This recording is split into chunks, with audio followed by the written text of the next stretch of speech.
ॐ नमः सिद्धेभ्यः।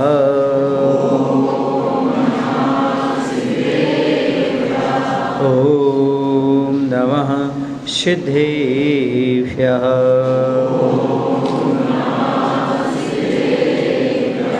संसार में गुरु कृपा सबसे निराली, होली यही दशहरा यही दिवाली। जो शिष्य है वह सदैव ऋणी रहेगा, कोई कभी न उपकार चुका सकेगा, कोई कभी न उपकार चुका सकेगा। बोलिए हिंसा परमो धर्म की जय। देवाय देव श्री शंभुनाथ भगवान की जय। आचार्य कुंद कुंद महाराज की जय। आचार्य गुरुनाम गुरु श्री ज्ञान सागर जी महाराज की जय। आचार्य गुरुदेव भगवान श्री विद्या सागर जी महाराज की जय।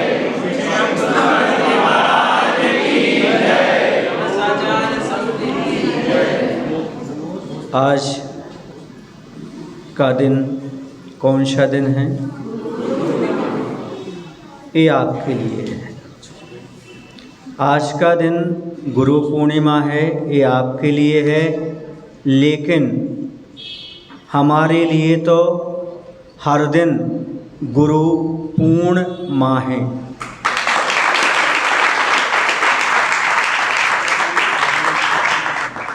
नहीं समझे? एक जन्म देने वाली माँ है, एक गुरु भी माँ है। इसलिए मैं क्या कह रहा हूँ, गुरु हमारे पूर्ण माँ है। और कब है? आज नहीं है, हमेशा थे, हैं, और जब तक मोक्ष नहीं मिलता तब तक रहेंगे। गुरु हमारे पूर्ण माँ है। ध्यान रखना, कौन है? माँ। जैसे माँ का कर्तव्य होता है वैसे ही बेटे का भी कर्तव्य होता है। यदि हम माँ को माँ मानते हैं तो बेटे के कर्तव्य को समझने की आवश्यकता है। माँ तो जैसे बने वैसे अपने बेटे का पूर्ण विकास करना चाहती है। प्यार के माध्यम से भी, डांट के माध्यम से भी, आंखें दिखाते हुए भी, समझाते हुए भी, हमेशा उसका यही प्रयास रहता है। जैसे बने वैसे बेटे बताना है, हमें बताना है, उसका सही रास्ता प्रशस्त करना है। और उसका सही रास्ता प्रशस्त करने के लिए कई बार माँ को बहुत कष्ट उठाना पड़ते हैं। लेकिन माँ अपने बेटे को गलत रास्ते पर जाते हुए नहीं देख सकती। मित्र और माँ में बहुत अंतर होता है। बहुत सारे लोग उपमा देते हैं कि गुरु मित्र के समान होते हैं, पर मैं हमेशा कहता हूँ गुरु मित्र के समान नहीं, गुरु तो हमारी माँ के समान होते हैं।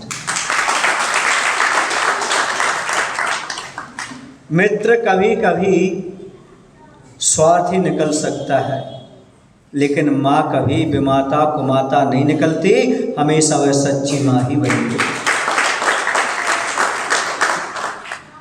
जो महत्व बचपन में अपनी माँ का होता है, वही सारे जीवन में गुरु का महत्व हुआ करता है।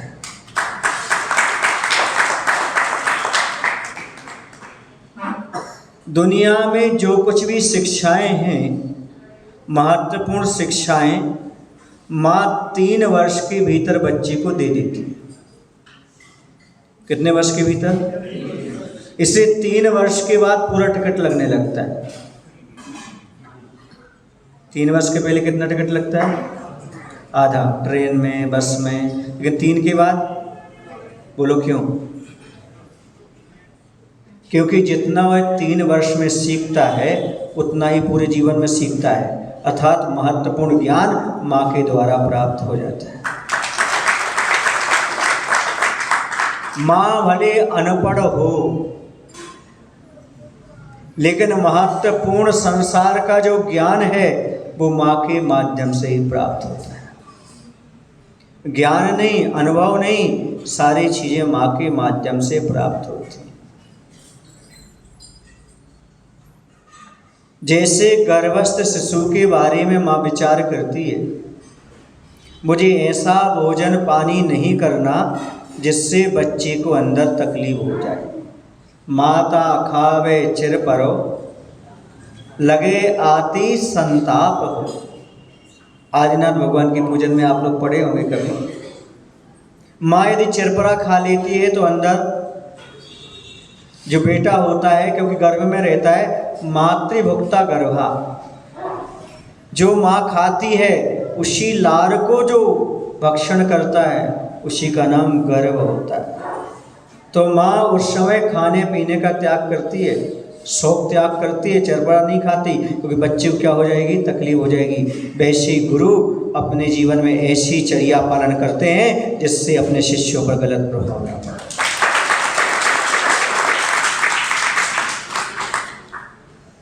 बहोरी बंद की बात है, आचार्य श्री 2 घंटे 24 मिनट 2.5 घंटे तक खड्गासन में सामयिक किया करते थे। मैं भी उनके साथ सामयिक करता था, पर कभी 1-8 घंटे सामयिक करने के बाद बैठ जाता था, कभी 1.25 घंटे, कभी 2 घंटे, बहुत कम कर पाता था बराबर से। मैंने आचार्य से कहा, आचार्य जी आप बैठ के सामयिक क्यों नहीं करते? बोले इसलिए ताकि तुम बैठ के सामयिक कर सको। जवाब समझ में आ रहा है? मैं खड़े होकर के कर रहा हूँ तो शिष्य कैसे करेंगे? बैठ करके। और मैं बैठ कर करूँगा तो बच्चे शिष्य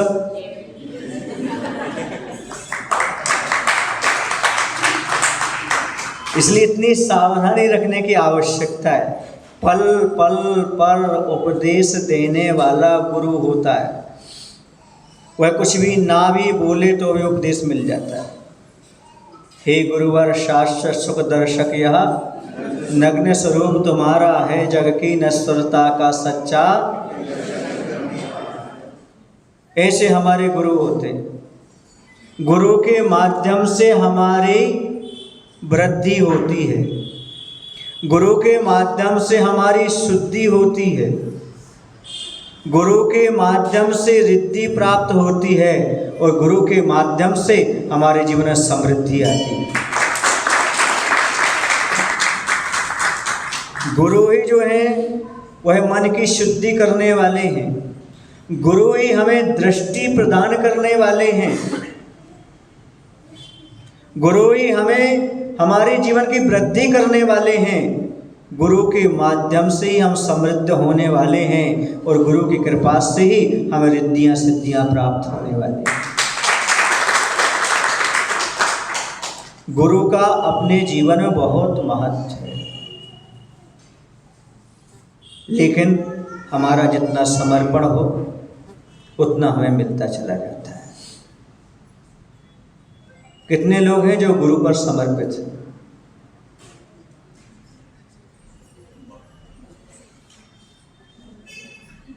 अभी पूछूंगा तो फिर जवाब नहीं दे पाओगे।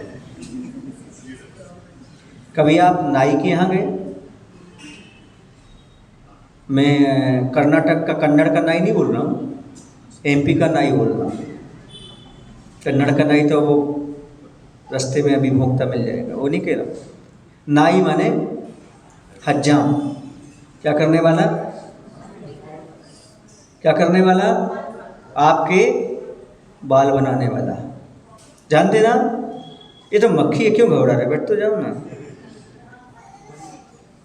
क्या कह रहा था? जो नाई होता है वो बाल बनाने वाला होता है। उसके यहाँ कितने लोग गए? सभी लोग गए होंगे। गए ना सब लोग? अच्छा ये बताओ, नाई के यहाँ क्यों जाते हो? किसी कोई चीज़ देते हो आप? किसी कोई चीज़ देते हो ना आप, बोलो, तो उससे कुछ लेते हो ना। लेकिन नाई के यहाँ जो चीज़ देते भी हो और भी चीज़ देते हो। बाल के बाल देते हो और पैसे के, बोलो ना, और समय भी देते जब तक वो आपको बिठाई रखे। ऐसे ही समर्पण गुरु के प्रति होना चाहिए।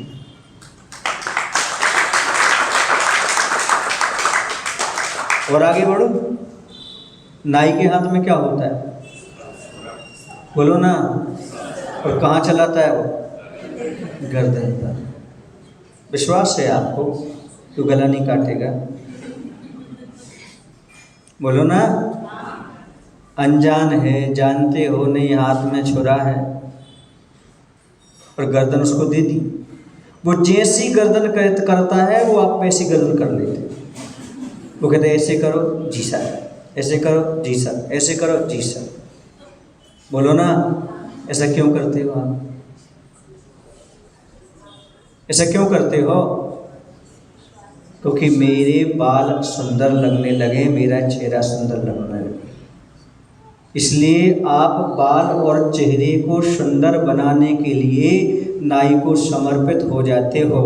वैसे अपने जीवन और चरित्र को सुंदर बनाने के लिए गुरु को समर्पित हो।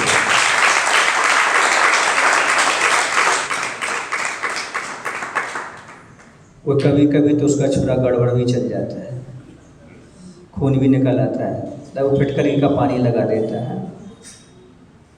बोलो सही कह रहा हूँ? उसको बुरा भला कहते हो आप हैं? नहीं भैया, धन्यवाद। बाद में क्या कह के जाते? पैसे भी, धन्यवाद भी, सब कुछ कह करके जाते हो। वो जैसा कहे वैसे गर्दन हिलाते हो। बस गुरुजी जैसा कहते जाए गर्दन हिलाते जाओ, तुम्हारे ही बाल बन जाएंगे, तुम भी सुंदर बन जाओगे, तुम्हारा चेहरा भी सुंदर बन जाएगा और आपका चरित्र भी सुंदर बन जाएगा। अभी चेहरे को देखने वाले जवानी में मिलेंगे। नाई पर जो समर्पित हुए थे, मात्र जवानी में सुंदरता दिखाएगा वो, लेकिन गुरु पर समर्पित हो गए, बचपन से लेकर जब तक मोक्ष नहीं हो जाएगा तब तक सुंदरता बनी रहेगी।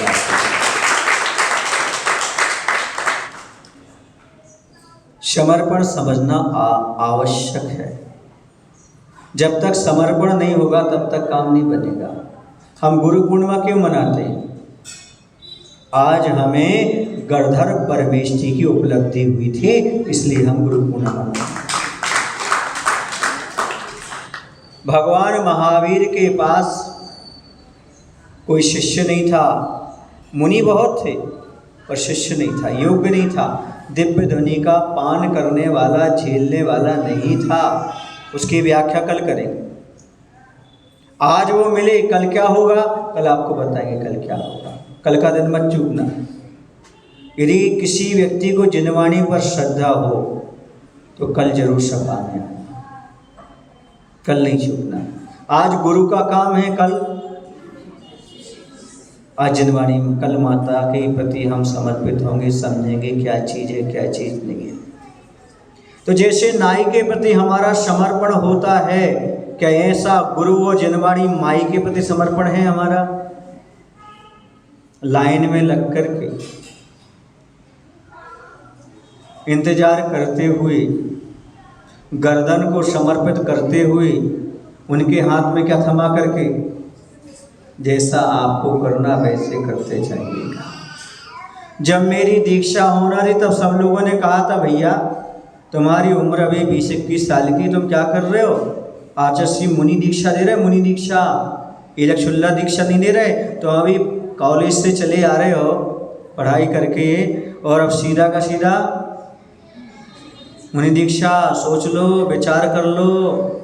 मैंने कहा नहीं, क्या नहीं, नाई के यहाँ समर्पण रहता है। यदि बाल बनवाना है तो, वैसे यदि हमें अपने संसार में कल्याण करना है, गुरु जो कहेंगे सो कर देंगे, वो सब जाने।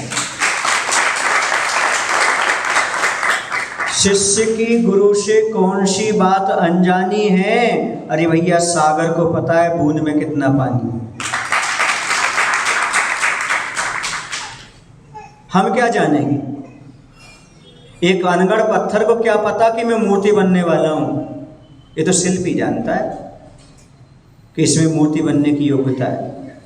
वो तो कहीं पड़ा रहता है रास्ते में, लेकिन शिल्पी को मालूम पड़ जाता है ये अनगढ़ पत्थर है, इसको तराश कर मैं मूर्ति बना सकता हूँ। हो सकता है आचार्य विद्यासागर रूपी शिल्पी ने देख लिया हो, मैं तो समर्पित हो जाता हूँ। उन्हें जैसे छेनी हथेली चढ़ाना है चलाते रहे, चलाते रहे, चलाते तराश नहीं। आचार्य ज्ञान सागर जी महाराज ने भी तो तराशा, आचार्य शांति सागर जी महाराज, आचार्य वीर सागर जी महाराज, आचार्य शिव सागर जी महाराज, आचार्य ज्ञान सागर जी महाराज, आचार्य विद्यासागर जी महाराज, इन सब गुरुओं को मैं बार बार नमस्कार करता हूँ। ये हमारे पूर्ण माँ है। ये कौन है? क्योंकि शांति सागर जी महाराज ना होते तो, वीर सागर जी ना होते, वीर सागर जी ना होते तो, शिव सागर जी ना होते, शिव सागर जी ना होते तो, विद्यासागर जी ना होते, और विद्यासागर जी ना होते तो हम उनके बच्चे यहाँ बैठे ना होते। ये सब गुरुओं का महत्व है, जिसके बल पर आज हम अपने जीवन में जो कुछ भी उपलब्ध कर रहे हैं, ये सब उनकी महिमा का ही प्रसाद है। यदि वह आज हमारे बीच में ना होते तो क्या हम यहाँ पर होते? संभव नहीं है। जो कुछ भी हम आज कर पा रहे हैं, ये सब गुरुओं का महत्व है, ये मान करके चलिएगा। मैं तो कई बार कहता हूँ, आज भी आपसे कह रहा हूँ, आपके पास एक डॉक्टर ऐसा होता है जो आपकी फैमिली का इलाज करता है। आंख बंद करके कोई भी घर का सदस्य उस डॉक्टर को बुला लेता है, उसके पास पहुंच जाता है। उसे बोलते हैं फैमिली डॉक्टर। क्या बोलते हैं उसे? इसी प्रकार से हमारे जीवन में एक गुरु होना चाहिए। जब कोई समस्या आए, घर के, परिवार के, कोई भी, उन फैमिली गुरु के पास पहुंच जाना चाहिए। अगर दुनिया में कोई रोग है तो उसका निदान है। अगर दुनिया में कोई रोग है तो उसका निदान है। अगर दुनिया में कोई समस्या है तो उसका समाधान है। अगर दुनिया में कोई भक्त है तो उसका भगवान है। सुनने में आ रहा है? बस सारी के सारी समस्याओं का समाधान यदि मिलता है तो आज वर्तमान में प्रभु तो है नहीं, गुरु के माध्यम से मिलता है। अभी आप लोग गुरु महाराज के पूजन कर रहे थे और आगे भी आपने पूजन की में मना नहीं किया। क्यों नहीं किया? पूछो ना क्यों? गुरु की पूजन करना आज के दिन परम शुभ माना जाता है।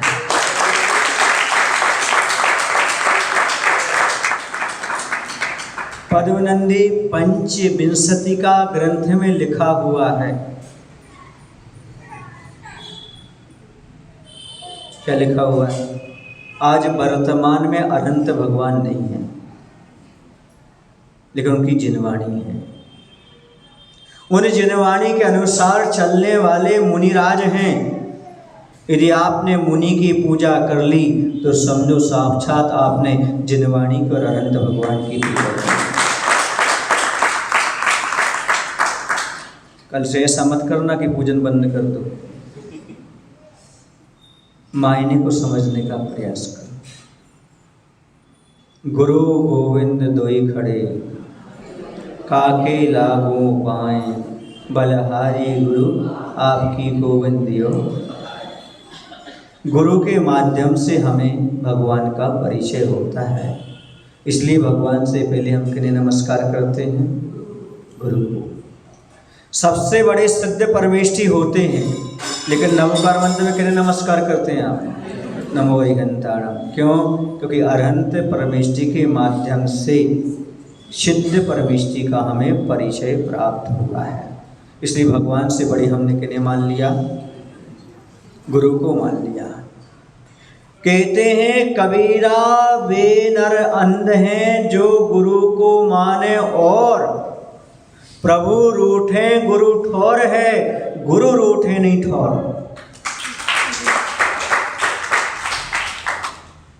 कबीरदास ने लिखा है कि वे लोग बिल्कुल अंधे हैं जो गुरु को नहीं मानते, गुरु को और समझते हैं।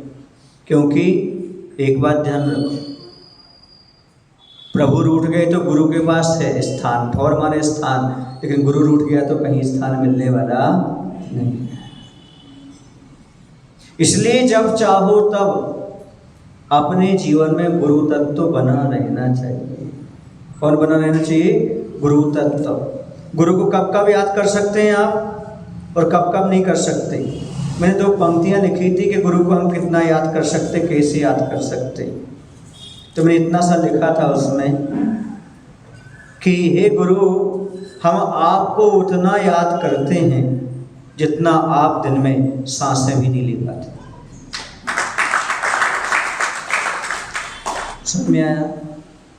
श्वास श्वास में हमारे गुरु होना चाहिए। तभी जैसे गुरु का नाम आए खिल उठे ये जमाना सारा, खिल उठे ये जमाना सारा, जब गूंजे गुरु नाम का नारा, गुरु नाम का।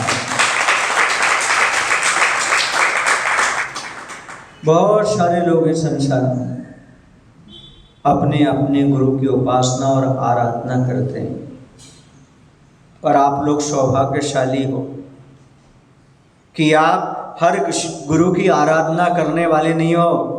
यदि आप मात्र आराधना करते हो तो वीतरागी गुरु की आराधना करते हो। ये सौभाग्य हर किसी को उपलब्ध नहीं होता, ये उन्हीं को उपलब्ध होता है जिनकी भवितव्यता अच्छी होती है, जिनका कल्याण होना होता है। अच्छा ये बताओ, आप किसी डॉक्टर के पास गए, किसके पास गए, और मान लो आपकी आँख में प्रॉब्लम थी। किसमें प्रॉब्लम थी? उसने ऑपरेशन वगैरह कर दिया और आपको दिखने लगा। क्या? आपको दिखने लगा। आप क्या बोल करके आओगे डॉक्टर को? थैंक यू, धन्यवाद। क्या? धन्यवाद बोल करके आओ, धन्यवाद आपने ऐसा किया। लेकिन एक व्यक्ति ऐसा था जिसके ऑपरेशन में 1.25 लाख रुपए लगे। कितने लगे? ऑपरेशन हो गया, उसे दिखने लगा, लेकिन जैसे उन्होंने बिल थमाया, डॉक्टर ने क्या थमाया, उसकी आंखों से आंसू आ गए। उसने कहा क्यों रो रहे हो भाई? अभी आपको रोना ठीक नहीं, क्योंकि अभी आंखों का ऑपरेशन हुआ है। क्या आप 1.25 लाख रुपए नहीं दे पाएंगे क्या? तो मैं कम कर दूं? बोले नहीं, ऐसी कोई बात नहीं है, ऐसी कोई बात नहीं है। आपने मेरी आंखों का ऑपरेशन किया, मैं 1.25 लाख दे रहा हूँ, लेकिन जिन गुरु ने मेरी दृष्टि का ही परिवर्तन कर दिया, उन्हें मैं कुछ नहीं दे पाया, इसलिए रोक दिया। बाहर की नज़ारे दिखाने वाले को मैंने 1.25 लाख दे दिए, जिसने अंदर के नज़ारे दिखाए, संसार समुद्र के किनारे बताए, उनको मैं क्या दे पा रहा हूँ? गुरु के प्रति देने का भाव सबको होता है, पर हमारे भीतरागी गुरु कुछ लेते नहीं। बस भीतरागी गुरु का एक ही भाव रहता है, हमारी चर्या निर्दोष बने। क्या रहता है? तो आज यदि आप चाहते हो गुरु पूर्णिमा के दिन पर कुछ करना, तो मात्र 4 महीने गुरु की चर्या को निर्दोष बनाए रखना। बस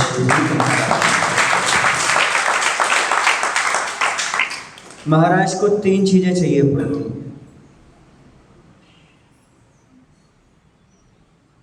बोलो, एक रहने के लिए स्थान, दूसरा समिति पलती रहे।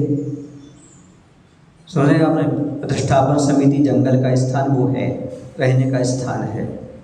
सुन रहे आप लोग कि नहीं? तीसरा ये करना है कि महाराज की आहारचर्या को निर्दोष बनाना है। क्या करना है? उन्हें दोष नहीं लगना चाहिए। उसमें क्या कर्तव्य करना है?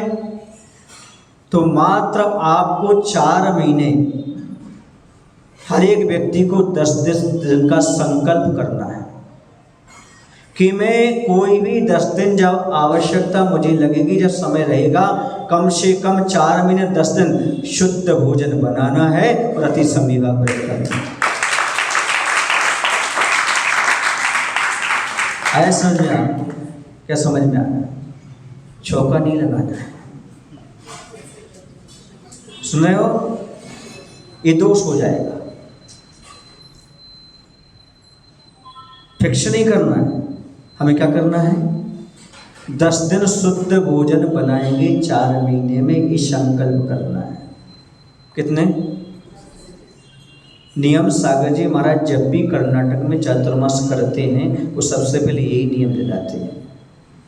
हम तो चातुर्मास कर रहे हैं, तुम चातुर्मास में कितने दिन शुद्ध भोजन करोगे, पहले ये नियम बताओ। आपका नियम क्या है कि 4 महीने में हम कितने दिन शुद्ध भोजन करेंगे, तब हम तुम्हारे यहाँ चातुर्मास करेंगे। क्यों? क्योंकि तभी चातुर्मास निर्दोष होगा। जब तक प्रत्येक व्यक्ति 10-10 दिन का शुद्ध भोजन का नियम नहीं लेता, महाराज वहाँ चातुर्मास नहीं करते।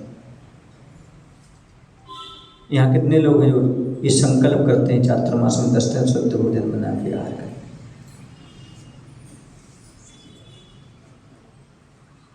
बहुत अच्छा, हमारा आशीर्वाद है।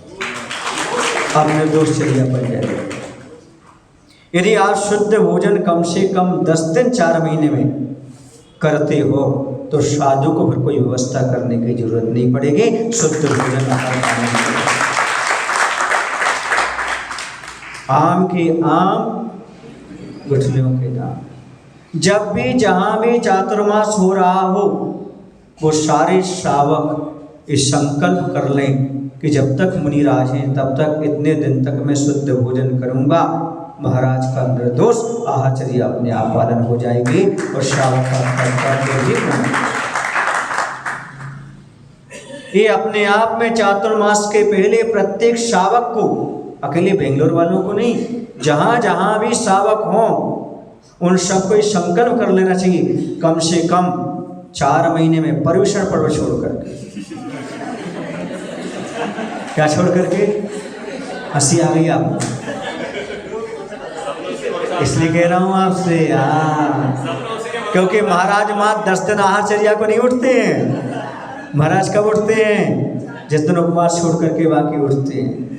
तो वो 10 दिन मत समझ लेना कि मैं शुद्ध भोजन करूँ। उसे छोड़ करके आपके पास 10 दिन ऐसे होना चाहिए जिस दिन आप शुद्ध भोजन बना सको। क्योंकि हम साधु को कुछ नहीं दे सकते। बोलो क्या लेते हैं आपके साथ?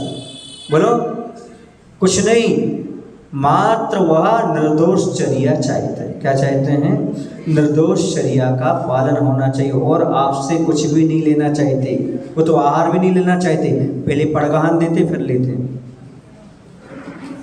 देना पहले होता है, लेना बाद में होता है। अब हाथ ऊपर करो, पर्युषण पर्व छोड़ करके कितने लोग शुद्ध भोजन करेंगे 10 दिन कम से कम? बहुत है, काफ़ी। और कुछ तो आए नहीं है बेचारे, ऑफिस में है, कुछ मजबूरियां होती हैं लोगों की, नहीं आ पाते हैं। बहुत अच्छा, हमारा आशीर्वाद है। अब चातुर्मास हो सकता है। समझ में आया? महाराज जी एक समस्या और है हमारे साथ। क्या है? हम 12वें फ्लोर पर रहते हैं, हम 11वें फ्लोर पर रहते हैं, हम 14वें फ्लोर पर रहते हैं। एक समस्या का निदान आ रहा है।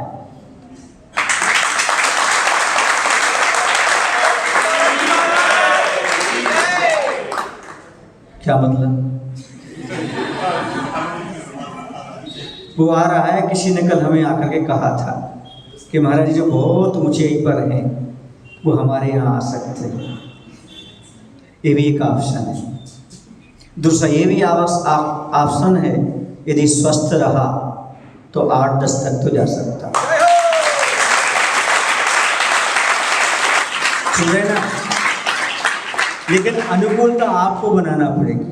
क्या बनाना पड़ेगी? वहाँ पर अनुकूलता आपको ऐसा बनाना पड़ेगी वहीं आसपास ही 2-4 लोग शुद्ध भोजन बनाएं। ऐसा में ऐसा नहीं करें कि एक ही छोर में हो, एक ही छोर में है तो गड़बड़ हो जाए। चढ़ना फिर उतरना, कोई गड़बड़ी हो तो उसको सावधानी आपको रखना पड़ेगी, विवेक के साथ करना पड़ेगा। चर्या भी पलती रहे। मैं चाहता हूँ शहर में हूँ तो सबका का भी धर्म ध्यान अच्छे से होता रहे, ये भी आपको मैनेज करने की आवश्यकता पड़ेगी। सुन रहे आप लोगों को नहीं? हाँ, ताकि वहाँ पर महाराज को लौटना हो तो आसपास ही हो जाए, ज़्यादा उनको यहाँ वहाँ ना जाना पड़े।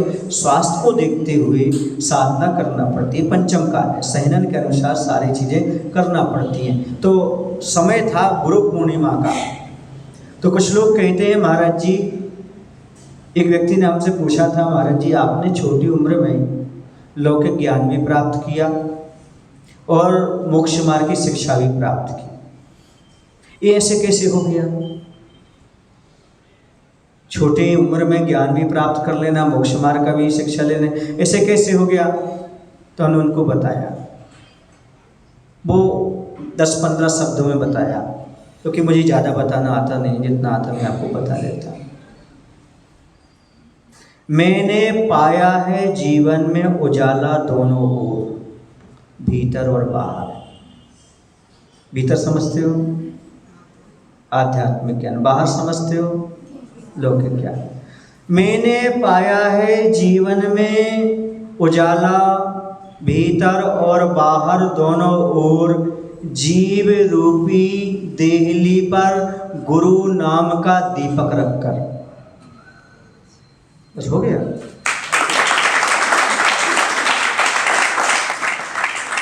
इतनी बड़ी कविता नहीं सुनाता मैं कि आप सुनते ही रहो।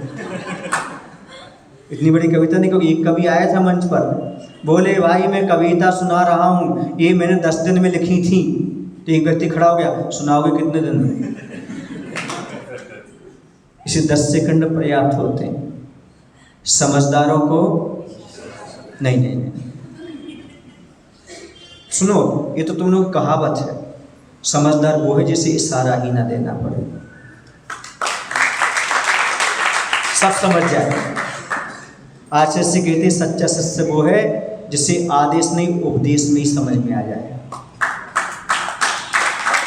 किसमें समझ में आ जाए? आदेश ना देना पड़े, किसमें समझ में आ जाए उसको? उपदेश। साधु का उद्देश्य किसी को परेशान करना नहीं होता, मात्र निर्दोष चर्या बनती रहे, ये उनका भाव रहता है। क्या रहता है? ये भाव रहता है, उसके माध्यम से तुम्हारा भी काम चले, वो भी काम चले। किसी को परेशानी में डालना साधु का काम नहीं है। एक बात मैं आपको बता दूं, वैसे खुली मंच पर बताना नहीं चाहिए, फिर ही बता देता। जब मैं संघ में था, मैंने आचार्य से कहा, आचार्य जी जब तक मैं आपके चरणों में हूँ तब तक तो मैं आपसे विधि ले लेता हूँ। आचार्य के पे जैसे कल विधि लेना है तो आचार्य से एक दिन पहले बोलना पड़ता है, आचार्य हम ये विधि ले रहे हैं, आचार्य को बताना पड़ता है। लेकिन हम बाहर जा रहे हैं, आप हमें बाहर भेज रहे हो, मैं कैसी विधि क्या लूँगा आप बताओ तो आचार्य के शब्द सुन कर के मेरी आंखों में आंसू आ गए। आचार्य ने एक ही बात कही, कुंतु सागर जी बाहर जा रहे हो, ऐसी विधि लेना, ऐसा करना कि सावक परेशान ना हो, उसे कष्ट ना हो।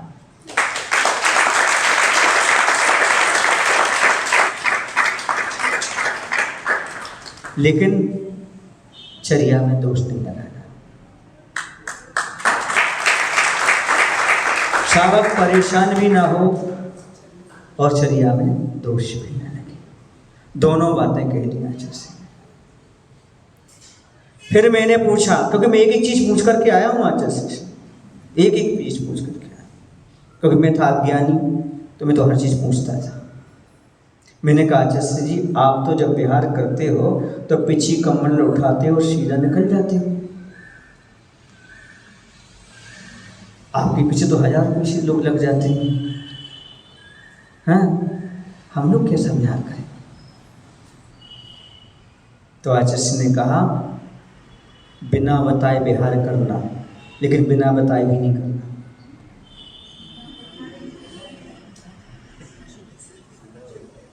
क्या क्या?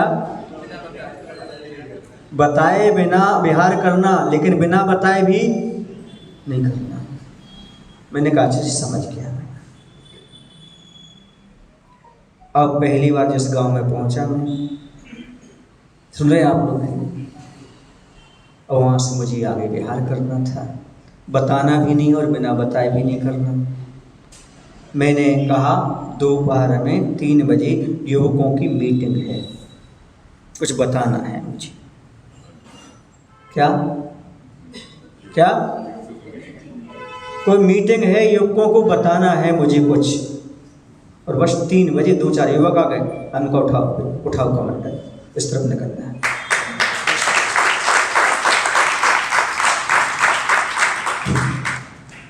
बिना बताए हो गया और बता करके भी हो गया। समझ गए ना? आचार्य ने कहा श्रावक से पेन पेंसिल की भी याचना नहीं करना। आपको लगेगा ये मायाचारी, ये मायाचारी नहीं है, ये धर्म पालन करने का तरीका है। क्या है ये? धर्म पालन करने का तरीका है। अब जब कभी मुझे कोई पेन की आवश्यकता पड़ती, हंसना नहीं, ओरिजिनलिटी बता रहा हूँ मैं आपको। पेन मांगना नहीं, कुछ करना नहीं, क्या करूँ? जो पेन अपना चल नहीं रहा है उसको उठाया, यदि समझदार श्रावक होगा तो दूसरा ला के दे देगा, मांगना नहीं। सुनने में आ रहा है आप लोगों को? कुछ नहीं आ रहा समझ में? मुनि की चर्या इतनी सहज नहीं जितनी दिखती है, जितनी लगती है। मुनि को हर समय सोचना पड़ता है। कभी कभी आपको लगता है महाराज जी ऐसा क्यों, महाराज जी क्यों ऐसा क्यों, लेकिन इसका कालांतर में परिणाम अच्छा निकलता है। आपको भी समझ में आता है कि वास्तव में चर्या ऐसी ही होना चाहिए, ऐसा ही होना चाहिए। बाद में आप जब स्वाध्याय करेंगे, जब पढ़ेंगे, तब आपको समझ में आया महाराज ने हमें कहाँ मार्गदर्शन किया था, महाराज ने हमें कहाँ समझाया था, हम कहाँ चूक कर रहे थे, हम कहाँ गलती कर रहे थे। तब आपको मालूम पड़ेगा कि सही चर्या है। क्योंकि हमारे गुरु माँ के समान होते हैं, जितनी करुणा होती है उतना सुधारने का सहज भाव भी देता है। उनका भाव रहता है कि कहीं गलत परंपरा ना चल जाए, कहीं गलत हमारे माध्यम से लोगों को शिक्षा ना मिल जाए, कभी कभी करुणा का दुरुपयोग ना हो जाए, सहजता का दुरुपयोग ना हो जाए, यह भी उन्हें समझने की आवश्यकता होती है। हालांकि गुरु के बारे में अपन ज़्यादा नहीं जानते, पर इतना जानते हैं गुरु अपने आप में पूर्ण मान। कब उन्हें आंखें दिखाना, कब उन्हें चांटा मारना, कब उन्हें लाड प्यार करना, कब राजा बेटा कहना, उन्हें अच्छी तरह से आता है। समझ रहे हैं ना? माँ चांटा भी मारती है, गंदा बच्चा भी बोलती है, लेकिन कभी कभी 4 लोगों के बीच में हमारा बेटा तो राजा बेटा है, ऐसा भी कहती है। कुछ गुरु ऐसे होते हैं, वो डांटेंगे, समझाएंगे, लेकिन सबके बीच में तो राजा बेटे ही करेंगे। उनका कर्तव्य है, उनका भाव है, ऐसा कहना है। मैं अभी हुन्नूर होकर के आया। कहाँ होकर आया? हन्नूर। अभी एशियंस होकर आया। आपने कहीं सुना मैंने एक शब्द में उनकी बुराई की हो कभी? बोलो, क्या उनमें कमियां नहीं होंगी क्या? लेकिन कमी उन्हीं को बताएंगे, उन्हीं को समझाएंगे, उन्हीं को सुधारेंगे। उनकी कमी अन्यत्र नहीं बोल सकते। क्यों? कभी गुरु पूर्णिमा होती हैं। हमारा बेटा नाक भी बहारा हो तो गले में सबके सामने कुछ नहीं कहेंगे, रास्ते में जाए नहीं बोलेंगे, 4 लोगों के बीच में नहीं बोलेंगे। जब वो कमरे में होगा नाक भी पहुँचेंगे, गाल पर भी मारेंगे, लेकिन 4 लोगों के बीच में तो हमारा राजा बेटा है, हमारा राजा बेटा है, ऐसे बोला। लेकिन यदि हम बच्चे की कमियों को इग्नोर करते जाएं तो हम दुश्मन माने जाएंगे। उनका हम भला कर रहे हैं ऐसा नहीं होगा। भला जब होगा उसका, भले बच्चे को कष्ट हो, थोड़ी तकलीफ हो, लेकिन उसे सही मार्ग बताना हमारा कर्तव्य होता है। इतना ही पर्याप्त समझता हूँ। ठीक है ना? बोले महावीर भगवान की, आचार्य विद्यासागर जी महाराज जी की। आज गुरु पूर्णिमा के अवसर पर इतना अवश्य कहूँगा, नाई के प्रति जैसा समर्पण होता है, काश ऐसा समर्पण हमारा गुरु के प्रति हो जाए तो हमारा इसी भाव से कल्याण हो जाए। बोले महावीर भगवान की जय। Acharya Vidyasagar ji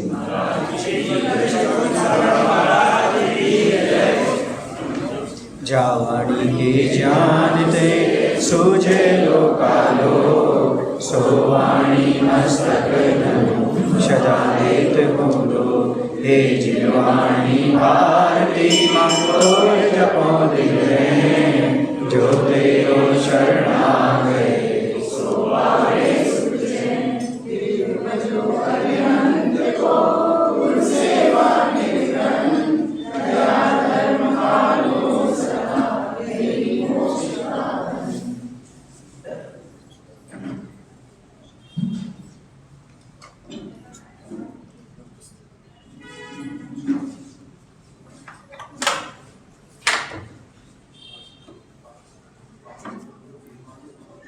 Shakyamuni Mata